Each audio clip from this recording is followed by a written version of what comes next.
अस्सलाम वालेकुम students, today we are discussing biology chapter number 1 the science of biology. के biology की science क्या होती है, इसमें हमने फर्दर डिस्कस किया what is science, biology and its branches की मेजर फील्ड और उसके सब ब्रांचेस। आज हम डिस्कस करेंगे इस चैप्टर के बारे में कि जो बायोलॉजी है उसका दूसरी साइंसेस के साथ क्या ताल्लुक है, relationship of biology with other sciences. कि साइंस जो है उसका बायोलॉजी उसमें जो हमारा ताल्लुक है साइंस का कैसे है। यानी कि हमारे पास साइंसेस की हमने ब्रांचेस पढ़ी थी कि उसके अंदर फिजिक्स भी आती है, केमिस्ट्री भी आती है, दूसरी ब्रांचेस भी आती हैं। ठीक है, अभी देखो उसने बताया कि केमिस्ट्री है, फिजिक्स है, कंप्यूटेशनल बायोलॉजी है, बायोजियोग्राफी है, स्टैट्स है, बहुत सारे ऐसे सब्जेक्ट्स हैं। तो दूसरी साइंसेस के साथ बायोलॉजी का क्या ताल्लुक है वो हम डिस्कस करेंगे।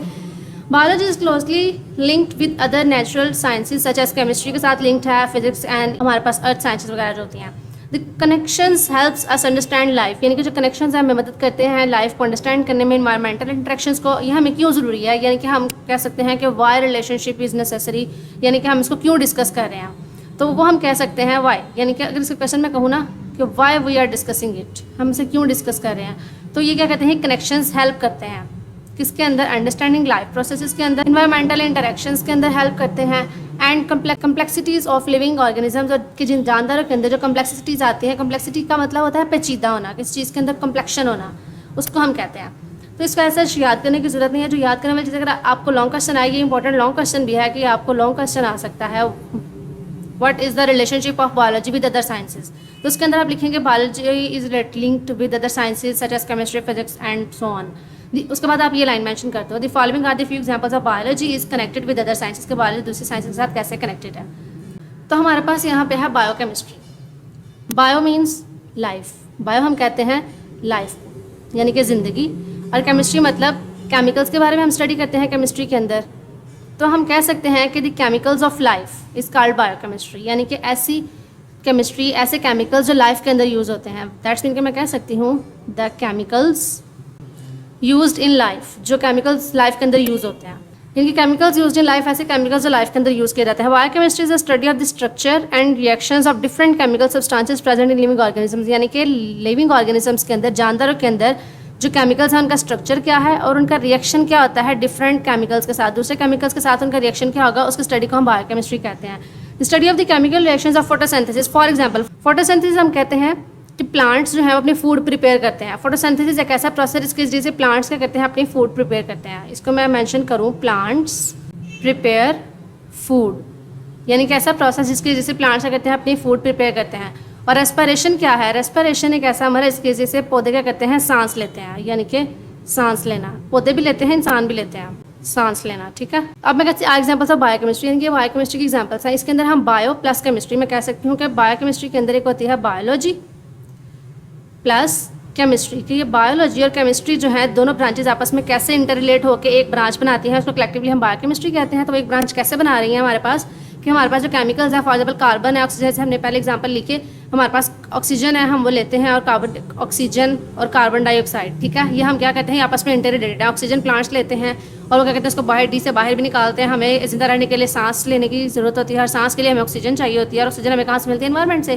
और ऑक्सीजन एक केमिकल है। ठीक है ना, तो हम कहते हैं कि लिविंग ऑर्गेनिजम्स के अंदर जो केमिकल्स यूज़ किए जाते हैं उसे हम बायोकेमिस्ट्री कहते हैं, जब आपस में इंटर रिलेट हो जाते हैं। नेक्स्ट हमारे पास है बायोफिजिक्स। बायो मीन्स हमें पता है बायोलॉजी और फिजिक्स, यानी कि दो ब्रांचेज आ गई, बायोलॉजी और physics. It deals with study of the principles of physics, यानी कि इसका ताल्लुक किससे है, फिजिक्स के असूलों के साथ, which apply to the biological processes, जो बायोलॉजी के प्रोसेस के अंदर इन्वॉल्व होते हैं। इनके बायोलॉजिकल प्रोसेस के अंदर कैसे इन्वॉल्व होंगे। फॉर एग्जाम्पल हम मिसाल के तौर पर कह सकते हैं कि in biophysics we study the use of lever. Lever, अच्छा ये लिवर गुर्दे वाला नहीं है, ये लिवर तराजू है, तराजू जो फिजिक्स के अंदर यूज़ किया जाता है, यानी कि and motion for understanding the function of muscles. अब हमारा बाजू है वो लिवर की तरह मूव करता है ना, जैसे एक तराजू होता है। ये फॉर एग्जाम्पल अगर मैं कहूँ कि ये तराजू है ना, ये मेरे पास एक तराजू है, ठीक है, ये इसका वेट है यहाँ पे और ये वेट, ठीक है, ये आपस में मूव करता है, ठीक है, कभी अप डाउन, ठीक है, ये मेरे पास क्या है, इसकी मोशन है। तो मैं कह सकती हूँ कि जो जिस तरह से लिवर फिजिक्स के अंदर मूव करता है, उसके अप एंड डाउन मोशन और फोर्स मूव करती है, इसी तरह ह्यूमंस के अंदर या लिविंग ऑर्गेनिजम्स के अंदर उनके मसल्स मूव करते हैं, बोन्स मूव करती हैं और जॉइंट्स मूव करते हैं। यानी कि जो फंक्शन ऑफ मसल्स, बोन्स और जॉइंट्स है वही फंक्शन है इसका लिवर का, role of liver in physics. ठीक है, तो ये जो हमारे पास जिस प्रिंसिपल, जिन असूलों के बेस पे ये फिजिक्स का लिवर काम करता है, उसी बेस पे हमारी जो बॉडी होती है उसके मसल्स, बोन्स और जॉइंट्स काम करते हैं। तो इस तरह से हम कह सकते हैं कि बायोफिजिक्स जो है आपस में इंटर रिलेटेड है। अब है कंप्यूटेशनल बायोलॉजी। ये नाम से जाहिर हो रहा है, कंप्यू मतलब कंप्यूटर, ठीक है, और बायोलॉजी। ये कंप्यूटर और बायोलॉजी आपस में कैसे इंटर रिलेटेड हो गए। In computational biology scientist use mathematical models, maths के मॉडल्स को यूज़ करते हैं। किसको यूज़ करते हैं? मैथ्स के मॉडल्स को, एल्गोरिथम्स को, कंप्यूटर साइमुलेशंस को, यानी कि जो वीडियो हमारे पास होती हैं, एनिमेशंस या वीडियोस वगैरह जो कंप्यूटर के ज़रिए से हम यूज़ कर सकते हैं, यानी कि जो कंप्यूटर को हम यूज़ करते हैं, ठीक है, उसके बारे में हम डिस्कस कर सकते हैं। तो मैं कह सकती हूँ कि इसके अंदर कंप्यूटेशनल बायोलॉजी के अंदर हम कंप्यूटर साइमुलेशंस को अंडरस्टैंड करेंगे, कंप्यूटर की जो साइमुलेशंस होती हैं, understand the biological systems and relationships, यानी कि जो उनका रिलेशन है किसके साथ, समझने के लिए हम इसको क्यों यूज़ करते हैं, अंडरस्टैंड करने के लिए किसको, बायोलॉजिकल सिस्टम्स को और रिलेशनशिप्स को। अगर मैं इसकी सिंपल सी एग्जांपल दूँ, फॉर एग्जांपल एनालिसिस द, अच्छा हम कैसे इसका एग्जांपल दिया है, ये इसका आप एग्जांपल एलैबोरेट कर सकते हो कि भाई इसकी एग्जांपल है। इट इन्वॉल्व्स, ये हमारे पास डेफिनेशन आ जाएगी यहाँ तक, ठीक है, ये इसकी बात फिजिक्स की भी यहाँ तक डेफिनेशन, आगे हमारे पास एग्जाम्पल ये वाली, ठीक है। अब यहाँ पे हमारे पास क्या है, यहाँ तक डेफिनेशन हो जाएगी, नीचे से एग्जांपल है। It involves analysis biological data. मिसाल के तौर पे हम एक सर्वे करते हैं कि जी इस एरिया का हमने सर्वे किया, इस एरिया के अंदर इतने परसेंट्स का जो इतने परसेंटेज जो पीपल है ना उनका ब्लड ग्रुप ए है, इतने परसेंट लोगों का हमारे पास जो ब्लड ग्रुप है वो बी है, इतनों का ए पॉजिटिव है, इतनों का बी पॉजिटिव है। तो हम ये सारा एनालिसिस जो करते हैं ना वो कंप्यूटर के जरिए से हम सर्वे करते हैं, ऑनलाइन सर्वे। तो वो कहता है कंप्यूटेशनल बायोलॉजी, यानी कि कंप्यूटर और बायोलॉजी आपस में इंटररिलेटेड है। सच एज वो कहता है हम कह सकते हैं ये एनालिसिंग बायोलॉजिकल डेटा को हम एनालिसिस कर सकते हैं। हम sequence of amino acids, amino acids का सीक्वेंस जो है प्रोटीन के अंदर एनिमेटेड वीडियोस के जरिए से हम 3 डायमेंशनल वीडियोस देख सकते हैं कि किस तरह से अमाइनो एसिड्स जो है वो आपस में इंटर रिलेट होते हैं। तो वो कहते हैं कंप्यूटेशनल बायोलॉजी भी आपस में रिलेट होते हैं, यानी कि जो हमारे पास, और अगर सिंपल से मिसाल लें कि जो हम लेबॉर्ट्री के अंदर या लैब्स वगैरह में टेस्ट वगैरह करते हैं, या हमारे एक्सरे होता है, वो भी तो एक मैथमेटिकल टूल है ना, मॉडल्स होते हैं, इसके अंदर भी सारे कंप्यूटर की लैंग्वेज यूज़ की जाती है जो हमें बताती है कि हमारी बॉडी के अंदर जो एक्सरे हैं या हमारी बॉडी के जो जॉइंट्स हैं उनके अंदर क्या प्रॉब्लम है, उनकी पिक्चर को कैप्चर करना। ये जो है हमारा फिजिक्स, मैथ्स और जो कंप्यूटर है वो इंटर रिलेटेड होता है बायोलॉजी के साथ। देन हमारे पास आता है बायोजियोग्राफी। जियो कहते हैं ज़मीन को, अर्थ को, जियो मीन ज़मीन या अर्थ, तो बायो मतलब लाइफ यानी कि ज़िंदगी। कहाँ पे? जियो मतलब ज़मीन के ऊपर, ज़िंदगी कहाँ है? ज़मीन के ऊपर। ग्राफी मतलब कि जो जियोग्राफी, यानी कि जियोग्राफी आप पढ़ते हैं, जोग्राफिया, ठीक है, जोग्राफिया किसका पढ़ते हैं? ज़मीन का। अब जोग्राफिया के अंदर सिर्फ ज़मीन तो ही ना पढ़ते, ज़मीन के हम खित्तों के बारे में पढ़ते हैं कि ज़मीन का एंगल क्या है और वो किस तरह से काम करती है ना। तो कहाँ से ख़त इस्तवा ख़त जो सारे ख़त होते हैं, और वो जो हमारे पास सारी जोग्राफिया होता है कि ज़मीन के अंदर कौन कौन से पहाड़ और ईच एंड एवरीथिंग जो पाई जाती है, उसको हम बाहर से किस तरह से रिलेट कर सकते हैं। तो कहते हैं deal with the study of the distribution of living organism. Distribution मतलब तकसीम। मैं कह सकती हूँ कि डिस्ट्रीब्यूशन क्या है? तकसीम। किसकी तकसीम? लिविंग ऑर्गेनिजम्स की, यानी कि जानदारों की, इन डिफरेंट जियोग्राफिकल रीजन्स, मुख्तलिफ इलाकों में। मैं कहती हूँ कि बहुत सारे जानदार ऐसे होते हैं जो पहाड़ों में रहते हैं, बहुत सारे ऐसे जो गारों में रहते हैं, कुछ जानवर होते हैं जो ज़मीन के अंदर रहते हैं, कुछ जानवर ऐसे जो पानी में रहते हैं, कुछ पानी के बाहर रहते हैं, कुछ दरख्तों पर रहते हैं, कुछ हवा में रहते हैं। तो सबका जो रीजन है वो डिफरेंट है।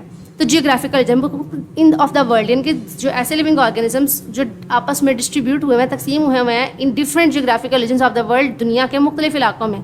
The influence of climate change. अब वो क्लाइमेट चेंज भी इन पर डिपेंड करता है। अब कुछ ऐसे जानदार होता है जैसे बर्फानी रीच है, वो बर्फ़ में रहेगा, अगर वो यहाँ पाकिस्तान की गर्मी में आएगा तो वो डेड हो जाएगा, उसकी डेथ हो जाएगी। तो कहते हैं हमारे पास climate change on the distribution of organisms is also studied in biogeography, यानी कि इसका जो क्लाइमेट चेंज होता है, क्लाइमेट चेंज किस तरह से आता है और उसके अंदर डिस्ट्रीब्यूशन कैसे की जाती है। बहुत सारे हमारे पास बर्ड्स ऐसे होते हैं जो हमारे पास विंटर में रहते हैं, सर्दियों में, तो वो क्या करते हैं, यहाँ पे रहते हैं, पाकिस्तान में हैं, लेकिन वो जब गर्मियाँ आती हैं तो फ्लाई करके नॉर्दर्न एरियाज़ में चले जाते हैं। तो वो हमारे पास एक एग्जांपल है कि वो अपनी डिस्ट्रीब्यूशन करते हैं ऑर्गेनिजम्स की, कैसे क्लाइमेट चेंज की बेस पे भी वो कर सकते हैं।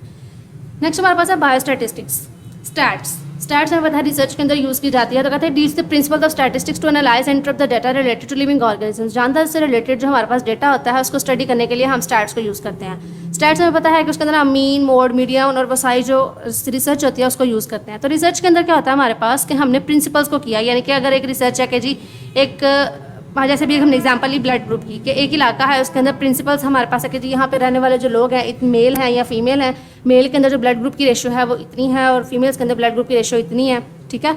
तो ये स्टैटिस्टिकल एनालिसिस को जब हम यूज़ करते हैं, एनालाइज करते हैं डेटा को, तो उसे लिविंग ऑर्गेनिजम्स के अंदर, तो उसे हम बायोस्टैटिस्टिक्स बोलेंगे।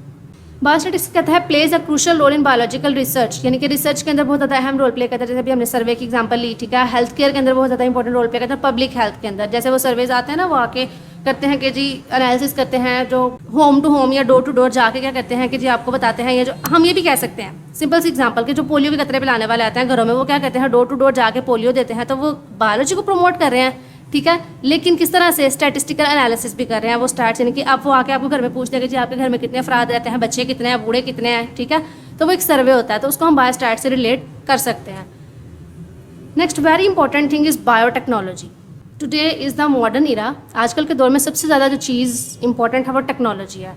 अब टेक्नोलॉजी का बायो से क्या ताल्लुक? अब कहते हैं बच्चे के जी आईकॉम कर रहे हैं, हम कंप्यूटर पढ़ रहे हैं, एआई पढ़ रहे हैं, उसका बायोलॉजी से क्या ताल्लुक? तो बायोलॉजी से उसका ताल्लुक है। It deals with the use of living organisms of their component to develop beneficial products और process of various fields including health care, agriculture, environmental management. ये तो हो गई इसकी डेफिनेशन। अब इसको समझते हैं कि ये है क्या। मिसाल के तौर पे मैं कहती हूँ it deals with the use of living organisms, यानी कि इसके अंदर हम टेक्नोलॉजी को यूज़ करते हुए, यानी कि मशीनरी को और टेक्निक्स को यूज़ करते हैं हम, ठीक है।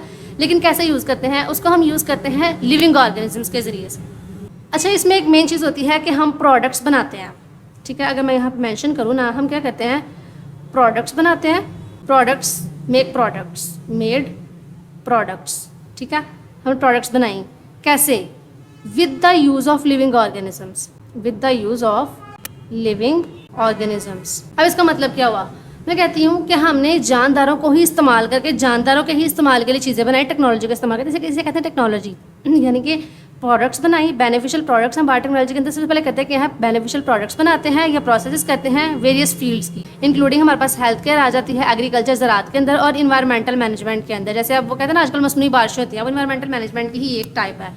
Second one agriculture. पहले ऐसा होता था कि जी ज़मीन है उसी ने, अगर उसके अंदर फर्टिलिटी है तो वो ग्रो करेगी, अगर फर्टिलिटी नहीं है तो वो ग्रो नहीं करेगी। लेकिन अब ऐसा नहीं होता। अब क्या करते हैं? लेकिन अब क्या होता है कि जो ज़मीन है वो, उसके लिए हम यूरिया, खादें, फर्टिलाइजर्स वगैरह खुद आर्टिफिशियली उनको प्रोड्यूस कर सकते हैं, उन्हें बना सकते हैं। और हमारे पास हेल्थ केयर, यानी कि हेल्थ केयर अब कैसे करते हैं? अब इसकी एग्जाम्पल हमारे पास है, ये हमारे पास ने एग्जाम्पल दी हुई है, ठीक है। एग्जाम्पल में क्या कहता है? Biotechnologist use bacteria for the production of insulin to treat by diabetic patients. अब डायबिटिक पेशेंट्स की ट्रीटमेंट के अंदर हमारे पास इंसुलिन यूज़ की जाती है। अब इंसुलिन आती कहाँ से? इंसुलिन ज़मीन में तो नहीं उगती। इंसुलिन क्या कहते हैं? बैक्टीरिया से लेते हैं। और बैक्टीरिया क्या है? लिविंग ऑर्गेनिज्म है, यानी कि जानदारों से ही वो चीज़ें लेके जानदारों के लिए ही चीज़ें बनाते हैं, यानी कि जानदारों से ही चीज़ें ली और जानदारों के लिए ही बनाई। तो इसे कहते हैं बायोटेक्नोलॉजी, यानी कि हमने लिविंग ऑर्गेनिजम्स को ही यूज़ करते हुए टेक्निक्स को यूज़ किया और लिविंग ऑर्गेनिजम्स के लिए नई नई प्रोडक्ट्स बनाई, उनकी हेल्थ केयर के लिए, उनके बेनिफिशियल यूजेस के लिए। नेक्स्ट हमारे पास आता है बायोइकोनॉमिक्स। इकोनॉमिक्स हमें पता है कि जैसे इकोनॉमिक्स बैंकिंग वगैरह में आ जाता है, लॉस्ट प्रॉफिट हमारे पास आता है कि हमने कितनी कॉस्ट की, कितना लॉस हुआ, कितना प्रॉफिट हुआ, इन्वेस्टमेंट कितनी की। इकोनॉमिक्स तो उससे रिलेटेड है। तो बायोलॉजी का ताल्लुक कैसे हुआ इसके साथ? तो कहते हैं the study of the organisms from economical point of view, कि हम ऑर्गेनिजम्स का रिलेशन करते हैं किसी इकोनॉमिकल पॉइंट ऑफ व्यू से। कैसे? इन बायो इकोनॉमिक्स कहते हैं साइंटिस्ट क्या कहते हैं? कैलकुलेट करते हैं the cost and profit of the biological projects, यानी कि वो कॉस्ट और लॉस कैसे हुआ। कि फॉर एग्जाम्पल जैसे हमने एग्जाम्पल ली इंसुलिन की, कि हमने एक फर्टिलाइजर बनाया, एक इंसुलिन बनाई, तो हमने क्या किया? उसको पब्लिक में यूज़ किया, उसको हमने पब्लिकली जो है वो इन कर दिया, ठीक है। अब हमें पता चला कि उसकी कॉस्ट हमने कितना खर्चा किया था उसके ऊपर, अब उससे हमें प्रॉफिट कितना हुआ, कितने परसेंट वो हमारी मेडिसिन सेल हो रही है, कितने परसेंट हमारी मेडिसिन जो है वो रिजेक्टेड हो रही है, तो उसके अंदर प्रॉफिट कितना हुआ या उसके अंदर हमें लॉस कितना हुआ। बायोलॉजिकल प्रोजेक्ट्स के अंदर जो हमने प्रोजेक्ट तैयार किया, for example production of new variety of crops, यानी कि नई नई जो फसलें बनती हैं उनकी जो वैरायटी आती है, उसके अंदर उनको कितना बेनिफिट हुआ, कितना नुकसान हुआ और किस किस्म की उन्होंने कॉस्ट लगाई, कितनी इन्वेस्टमेंट की, उस सारे को हम बायोइकोनॉमिक्स कहते हैं। यानी कि चीज़ वही है, लेकिन उसका जब ताल्लुक लिविंग ऑर्गेनिजम्स के साथ आ जाएगा तो हम उसे क्या कहेंगे कि जो बायोलॉजी का ताल्लुक है वो डिफरेंट साइंसेस के साथ भी है।